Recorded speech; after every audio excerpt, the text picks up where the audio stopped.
The flicker of firelight danced across the dining room walls of my childhood home in Portland, Oregon, casting shadows that felt heavier than they should. The aroma of rosemary chicken and mashed potatoes filled the air, a deceptive promise of a peaceful Sunday dinner. I'm Lila Harper, 33, a freelance graphic designer who'd spent the last 5 years holding this house together with grit and silence. Across the table, my sister Grace smirked, her perfectly manicured nails tapping the wine glass. "You have 3 days to leave the house," she said, her tone casual, like she was suggesting a grocery run. Mom and Dad just watched, their silence a tacit agreement, forks poised midair. I didn't flinch. My hand slid into my bag, pulling out a folder of property records, which I placed beside my untouched plate. "Actually," I said, my voice calm but edged with steel, "you all have 24 hours. The clatter of dropped utensils broke the stillness, Grace's smirk vanishing as the weight of my words sank in. This wasn't how it was supposed to be. 3 years ago, this house teetered on the brink of foreclosure. Dad's failed real estate venture had drained his savings, and Mom's arthritis treatments had piled up bills taller than the oak in the backyard.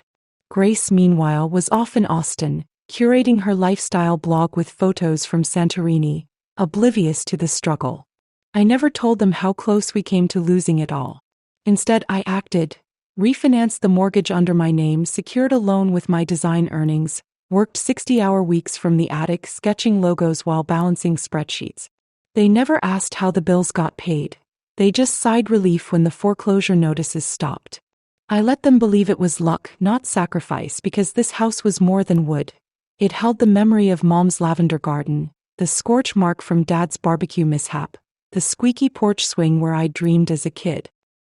The day the deed transferred was a quiet affair. At the lawyer's office, Mom and Dad signed with trembling hands, the attorney asking, "Are you sure?" Dad nodded. "It's the only way we survived." I stayed composed, but inside, the weight of ownership without celebration crushed me. Responsibility, not reward. That night, Grace called, gushing about her new condo and a diamond engagement ring, never asking about home. I didn't mention the debt I'd cleared with instant noodles for weeks. She wouldn't have cared, or worse, she'd have turned it into a jab as she always did. Growing up, Grace was the star, homecoming queen, debate club president, Dad's pride. I was the quiet one, content with my sketchpad, never demanding, so they never offered. I remembered every missed milestone, every ignored call, every time Mom said, "Grace is just busy, Lila, don't be petty." 2 weeks ago, Grace returned, her designer suitcase thudding on the hardwood, her smile a mask I'd learned to distrust. She swept in like a queen, air-kissing Mom, Dad's face lighting up with "princess" on his lips. I stood in the kitchen, dishcloth in hand, unnoticed. Later, I learned she texted them, claiming a breakup with her fiancé. Cheating, she said, though the story shifted. She needed to rebuild, and naturally, she chose the home she'd abandoned. At dinner that night, she dominated. Loud laughs, wine flowing, tales of Austin brunches. I served lemon tarts, their favorite, and Grace scoffed, "Still playing homemaker, huh, Lila?" The jab stung, subtle but precise, her weapon of choice. Within days, Mom and Dad reverted to old patterns. Grace claimed the master bedroom, I stayed in the attic, now my office. "Grace needs space to heal," Mom murmured. "Don't make it tense," Dad added, avoiding my gaze. Tense? Existing was tense, paying bills was tense, but Grace's silk robes and ignored chores were fine. The erosion was slow. Mom stopped offering coffee, Dad left my mail unopened, Grace rearranged my kitchen, laughing at my chaos. Conversations halted when I entered, glances between them sharp. I felt like a guest, overstaying in a house I'd saved. One evening, I overheard them on the porch. "Lila's too rigid," Grace said. "She holds on," Mom agreed. "Maybe she should move out." I stood inside the screen door, unseen, realizing this wasn't temporary. Grace had come to reclaim, and they were ready to let her. The foundation I'd built was crumbling, gentle but relentless. It escalated quietly. Grace suggested downsizing over wine, Mom nodded, Dad stayed silent. I found myself fading, a shadow in my own home. I started locking my attic door, not from fear but foresight, sensing the strike. I gathered evidence, deed, tax records, loan documents, letting them underestimate me. Then came that dinner. Grace's announcement dropped like a stone, Mom and Dad's silence a betrayal. I slid the folder forward, the deed glaring back. 24 hours, I said. Grace stared, incredulous. This isn't real. It is, I replied, detailing the mortgage payoff, the repairs. You weren't here. She stood, chair screeching. This is about control. No, I said, respect. I handed them an eviction notice. Pack by noon tomorrow or officers will escort you. Silence thundered. Grace stormed upstairs, Dad slumped, Mom whispered my name. I retreated to the attic, heart pounding, war declared on the only family I had. What drove me to this? Years of sacrifice ignored. What comes next? That question hung a spark in the dark. The creak of the attic stairs echoed through the house as I climbed back to my sanctuary, the eviction notice still warm in my hands from the printer. The silence downstairs was deafening, a void left by Grace's stomping retreat and Mom and Dad's stunned murmurs. The rosemary chickens sat abandoned on the dining table, a mockery of the peace they'd pretended to seek. I'd given them 24 hours, a deadline that now hung over the house like a storm cloud. The property records lay spread across my desk, a fortress of paper I'd built over years, and I leaned against the wall, heart racing. They'd tried to cast me out, but I'd turned the tables. What would they do with this ultimatum, and how far would I need to push? That question gnawed at me, a thread pulling me toward the next move. The next morning arrived with a hollow quiet, the kind that follows a battle's end. I hadn't slept, listening to the floorboards groan under Grace's furious packing, the soft thud of suitcases, the hushed voices drifting from the hall. At 8:17 a.m. the front door clicked open, Grace's sharp voice cutting through. Just bring the truck around quickly. I stayed in the attic, hands clenched on the desk, resisting the urge to gloat or intervene. Footsteps thumped, a suitcase dragged, then silence again. By 10:49 a.m. I ventured downstairs for coffee. The hallway was empty, charged like the air after a lightning strike. Dad sat in his recliner, staring at a blank TV, remote limp in his hand, offering no glance. Mom was in the kitchen, wrapping plates in newspaper, a box labeled fragile at her feet. Your father doesn't know where we'll go yet, she said softly, eyes downcast. Grace offered her apartment. Cramped, but... I nodded, reaching for the kettle, my silence a shield. She didn't mean to, Mom began. She did, I cut in. And you let her. Mom's shoulders sagged, no argument, no tears, just the clink of glass. By 11:53 a.m. the front door opened and closed 3 times. Grace, Mom, Dad. Each departure a quiet punctuation. No goodbyes, just the wind against the windows. At 12:05 p.m. I locked the door, the bolts click a final note. The house felt different, not quieter but hollow, as if the warmth had leaked out overnight. I walked room by room. Dad's cologne lingered in the hall, Mom's gardening gloves sat on the sill, Grace's perfume haunted the master bedroom. I didn't touch anything yet, just stood in the living room, the space once called family, now mine alone. It wasn't victory. It was aftermath, a battlefield of emotions I'd yet to navigate. The days that followed were a blur of adjustment. The first morning, the fridge's hum and the creak of old wood were my only companions. I made coffee, claiming the best window seat for the first time, the house feeling foreign yet familiar, like a coat I'd outgrown then rediscovered. I started small, cleared the master bedroom Grace had claimed, airing it out, painting the walls a soft sage, hanging a photo of me hiking Crater Lake, arms wide, alone and free. I took down family portraits in the hall, boxing them as memories, not shrines, and replaced them with my own sketches. In the garden, I uprooted Mom's neglected roses, planting thyme and sage, plants that thrived with care. Each task was a ritual, not of grief but reclamation, the house breathing with me, shedding its haunted echoes. But the peace was fragile. 2 days later, a knock jolted me. Grace stood on the porch, eyes hard. You can't do this, she said, thrusting a crumpled paper, her lawyer's letter, toward me. I'm contesting the deed. I took it, scanning the claims of coercion. Try it, I said, my voice steady. I have records. Every payment, every repair.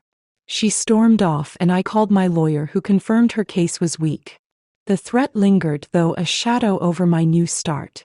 Mom called next, pleading. Lila, let's talk. This isn't you. It is now, I replied. You made it this way. The call ended, but the tension didn't. I threw myself into the house, fixing the squeaky porch swing, replacing the attic bulb, turning the guest room into a true office with a drafting table bathed in golden hour light. I cooked for myself, played jazz loud, danced barefoot when coffee spilled. No apologies needed. The solitude wasn't lonely. It was clarity, the walls and chipped tiles mined by presence, not just paper. Then came a Tuesday, a white envelope among bills, Mom's loopy cursive unmistakable. I hesitated, part of me uninterested, but opened it. 2 pages. No apology, just forgiveness for me, as if I'd wronged them. She hoped I'd come to my senses, mentioned Grace's best efforts in their cramped city apartment. We still love you, it ended. I folded it, dropped it in the bin. Not anger, just release. I didn't need conditional love or understanding from those who never tried. The legal battle brewed. Grace's lawyer filed, but my evidence, bank statements, repair invoices, held firm. A month later, the court ruled in my favor, the deed undisputed. Grace didn't appeal, her silence a concession. Mom visited once, leaving a sketch of the oak tree. I'm sorry, she whispered. We hugged, a tentative truce, but Dad remained distant. I kept painting, my canvases now vibrant with Portland's rivers, and walked the Willamette, the water mirroring my growth. What would this victory cost, and how would I sustain it? That question hovered, a path to tread.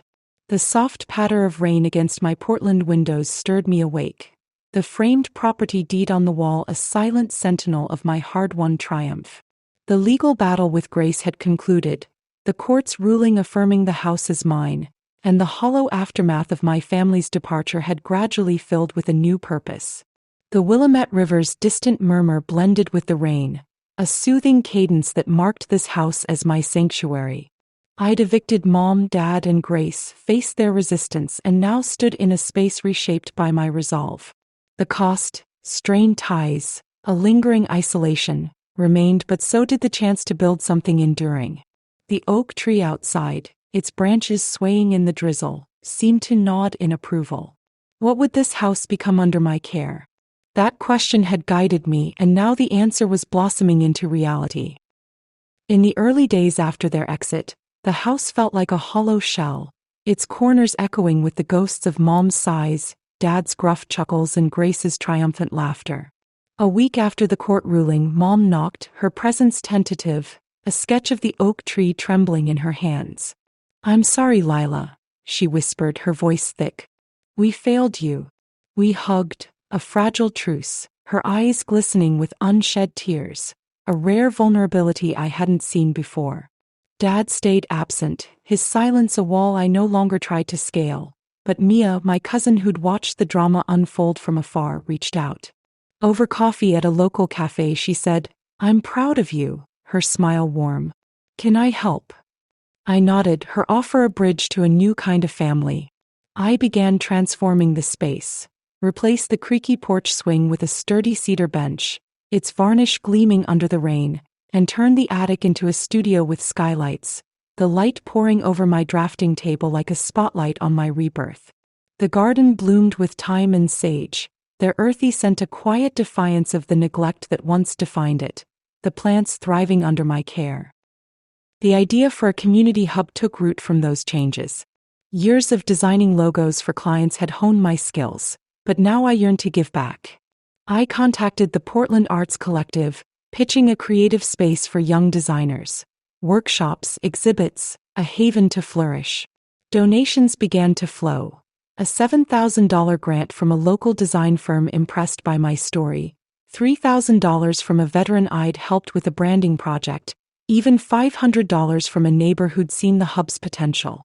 I enlisted Mia and Tara, a photographer with a keen eye for light, their energy infusing the vision with life. We secured a city permit to convert the garage into a studio, its walls soon echoing with the clatter of tools. Breaking ground 3 months later, the Harper Creative Haven emerged, its exterior painted a warm ochre, its interior adorned with local art, murals of the Willamette, sketches of the city's bridges, each piece a testament to resilience.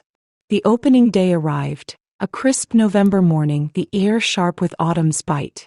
I stood with Mia and Tara, scissors poised, as a small crowd, neighbors, artists, supporters, gathered under a canopy of umbrellas. "This house was my refuge," I said, my voice steady over the drizzle. "Now it's yours too, a place to create, to heal." Tara cut the ribbon, cheers rising like a wave, and the space pulsed with life. Inside, the hub buzzed with activity. A workshop hummed with Tara teaching composition techniques, her students snapping photos of light filtering through the windows.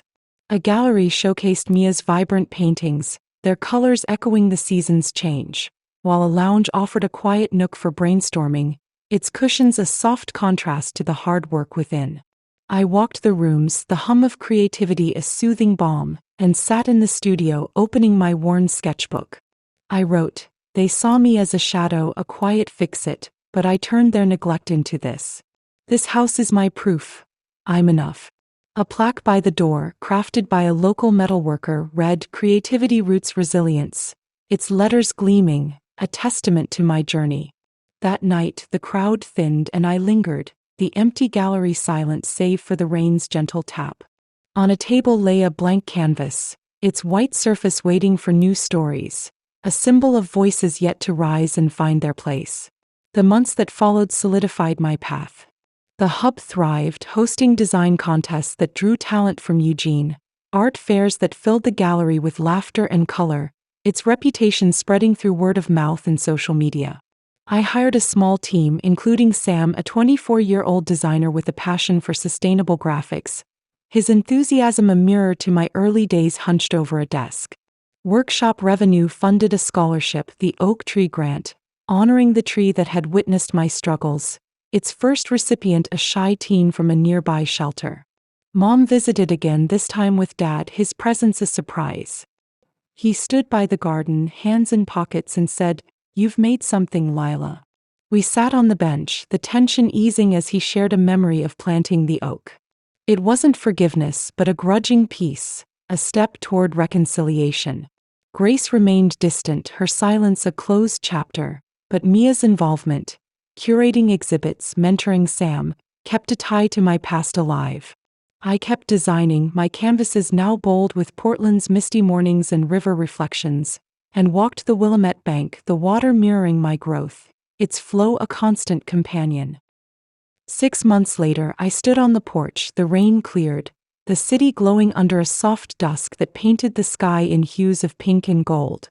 The hub's success, a $20,000 grant from a National Arts Foundation, plans for a new classroom with drafting tables, filled me with a quiet pride. The house, once a battleground of betrayal, was now a beacon of creation, its rooms filled with the laughter of students, the clink of coffee cups, the scratch of pencils. I'd reclaimed it not just for myself but for a community that needed it. The war for my worth was won, not with vengeance or loud declarations, but with the steady work of building something beautiful. I traced the oak's bark, its strength a metaphor for my own, and smiled. The isolation from my family had carved space for this vibrancy. Mom's visits, Dad's nods, Mia's laughter weaving a new tapestry. I was whole, at peace, my legacy rooted in the soil of this home, its branches reaching toward a future I'd shaped. Hey everyone! Thanks for tuning into the Revenge Tempest channel. If you love this story, please hit that subscribe button and join our amazing community. Drop a comment below letting us know where you watched us from. Your support keeps us going. Stay tuned for more epic tales. Hey everyone! Thanks for tuning into the Revenge Tempest channel. If you love this story, please hit that subscribe button and join our amazing community. Drop a comment below letting us know where you watched us from. Your support keeps us going. Stay tuned for more epic tales.